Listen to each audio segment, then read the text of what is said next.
know, why you feel so comfortable dictating other people's lives. I just need to know, not religion-based, where the entitlement comes from. To those senators and representatives who support this bill, thank you so much for making Alabama a national embarrassment yet again. Yeah, he's absolutely right. And to trans children in Alabama right now, let me just say this. Am I saying that right? Is it your? I don't think I can carry that on. You are important. Your lives are important. I cannot imagine trying to build self-esteem in childhood as your own government attempts to undermine your very existence. But you should know you are profoundly valuable and you are irreplaceable. Now, as for Kay Ivey, what the fuck is wrong with you? I know that's a simple question, it's probably a long, complicated answer, but to put this in terms that you will definitely understand. Summer's hot, ocean's big, and the people of Alabama deserve a lot better than you. And now, this. And now, the delightful delight of Alice in These were from the original Blade Runner. This is what they used. So I thought, attention to details for fans will probably like that. That's a cool evening. Are you a fan of the originals? Never seen it.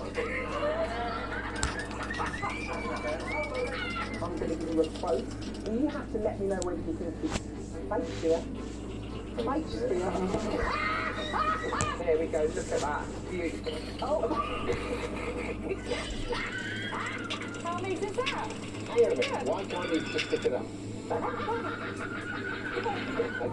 Here's some of the notes. Here's one of them.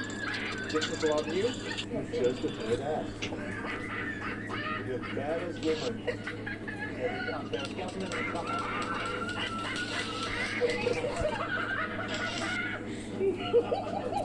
You know what they drink? And there you have it.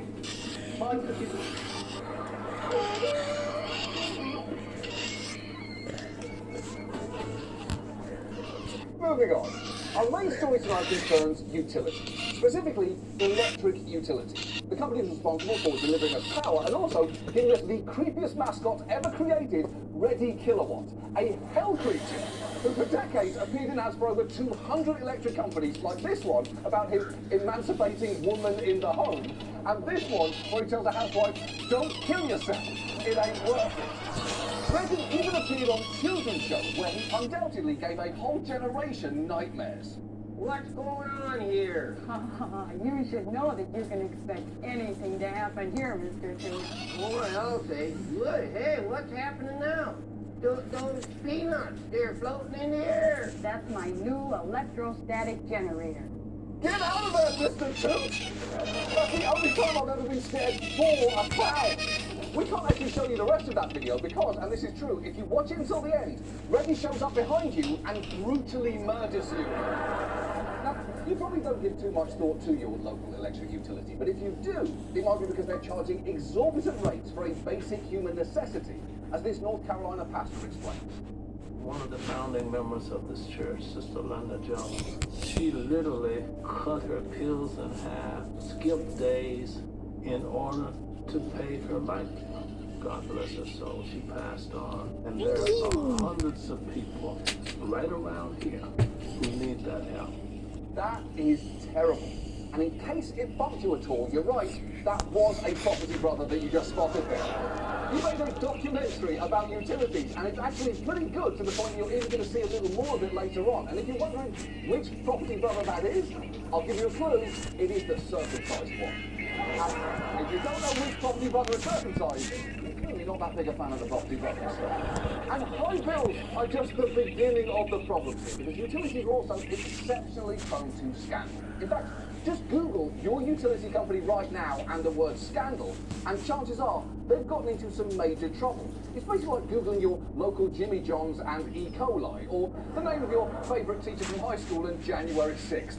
You're not going to like the results that you find. And at their worst, utilities can even be deadly. Take Pacific Gas and Electric, one of California's largest utilities. We've talked before about the 2018 Camp Fire, the deadliest wildfire in California history, and how it all started when this hook holding up a PG&E transmission line broke, causing the line to ignite the brush below, eventually decimating several nearby communities and leaving 85 people dead. PG&E has since paid fines and settlements, but it's still very much in operation, despite the fact that wasn't close to the only scandal that they've been involved in, as this reporter will tell you. This is a company that was fined hundreds of times and faced more than almost $3 billion worth of fines. You know, if PG&E was an individual and not a corporation, I think by now they would be in prison. There's just been repeat offenders. They've been on probation. They violated probation. The problem is you can't take a corporation and put it into prison. Yeah, he's right. You can't, even though many corporations clearly deserve to be in prison, from Enron to Purdue to any company that insists on talking like a sassy bitch on social media. Hellman's once tweeted, "You're in their DMs, we're getting spread on their bread." And why? You don't need to do this, Hellman's. You can just be mayonnaise. But PG&E is not only not in prison, it is still supplying power to millions of Californians who have no choice in the matter. And if you're thinking, how the fuck is that possible? That is what this story is about. It's about the incredible amount of power that we give to utilities, how weakly they can be regulated, and the damage this can do. And let's start with the single most important thing to know about utility companies, which is that for most of us, they're actually the only game in town.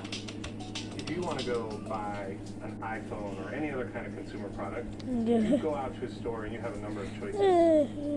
With electricity in most of the country, you really only have one choice, and that company has a monopoly.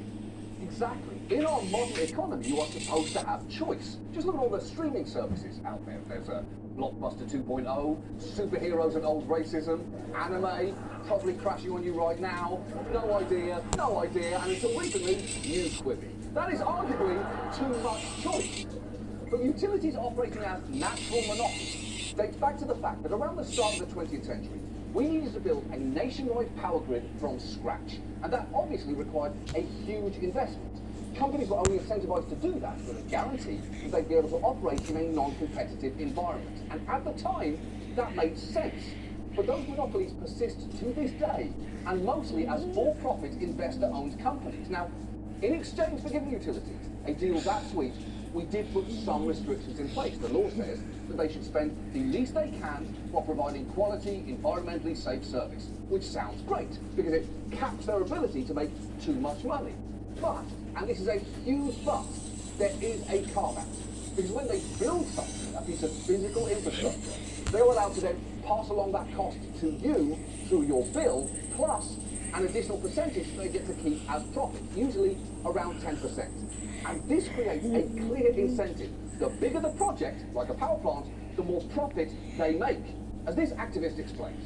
Big monopoly utilities get a guaranteed range of a rate of return on their capital expenditures. So like a waiter in a restaurant where there's a guaranteed tip, the more that is spent, if you buy dessert or you get a bottle of wine, the more money they're going to make. Right. If your profit is pegged to doing certain things, you're going to make sure that you do those things more. It's just like if HBO only paid you for every time I get really horny for an animal. Except that's actually a bad example because the show would pretty much look exactly like it already does. Not now, I'm trying to make a point. Go away before I change my mind. Goodness gracious. And in the best case scenario, this might mean that utilities are investing in infrastructure that is badly needed. The problem is, they can also be shameless in increasing spending even when it is not needed, or on projects that are actively falling apart. Take South Carolina. When utilities there tried to add 2 nuclear reactors to an existing plant, the project's cost spiraled. And a massive federal investigation later revealed that executives at South Carolina Electric and Gas and its parent company knew the project was facing major delays and cost overruns, but withheld that information in order to keep it going. Meanwhile, local customers paid more than $2 billion in the form of higher bills for a project which, by the way, never generated any power. And some working on the project at the time were troubled by what they were seeing. Just listen to this leaked voicemail from a vice president at the parent company who later became a whistleblower, in which she tried to warn her colleagues about what was happening. They are mismanaging that project, and it's at y'all's expense. They're doing it because they want to make money, and they're propping up earnings to be able to make their bonuses, and it's going to be at your expense. Yeah, That's pretty shocking, isn't it? Not just what she's saying there, but also that people still leave voicemails. Absolutely no one should be doing that anymore. In fact, every voicemail greeting should just be, sorry I missed your call, please don't leave a message after the tone, just text me instead, because it's not 1997.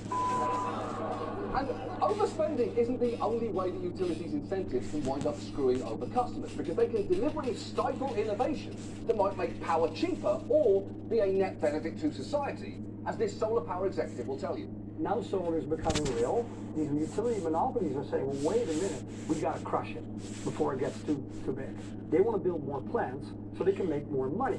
And if we take a little bite out of that apple and we say, hey guys, we got solar panels everywhere on all these homes, we don't need to build that many more power plants, then the utility goes, well, wait a minute, how are we going to make more money next year? Yeah, exactly. People putting up solar panels and generating their own electricity